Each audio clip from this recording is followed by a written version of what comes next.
முன்னாடி செங்கடல்ரா, பொறுமையா ஒன்னும் பிரச்சனை இல்லை. அவன் என்ன செய்யலாம்? நின்னு நிதானம் அடிக்கலாம். அவன்கிட்ட என்ன கிடையாது? ஒரு பலனும் கிடையாது. அவன்கிட்ட ஒரு ஆயுதமும் கிடையாது.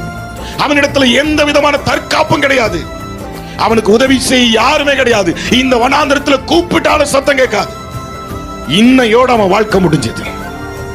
இப்படி நினைச்ச பல பேருடைய எண்ணங்களை கர்த்தர் மாத்தி இருக்கிறார். இதுவரையில நான் விசுவாசிக்கிறேன், உங்க வாழ்க்கையில எல்லாம் எத்தனை பேர் ஆமென் சொல்றீங்க?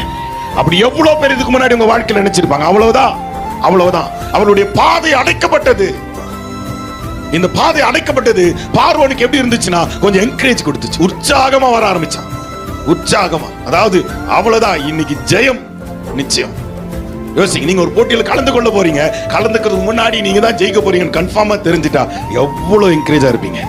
ஆனா விஷயம் என்ன தெரியுமா? கர்த்தர் அவங்களை என்கரேஜ் பண்ணி கொண்டு வந்தாரு. அதே பாதையில் அவங்களும் கதையை முடிச்சார். ஆமென் சொல்லுங்களேன்.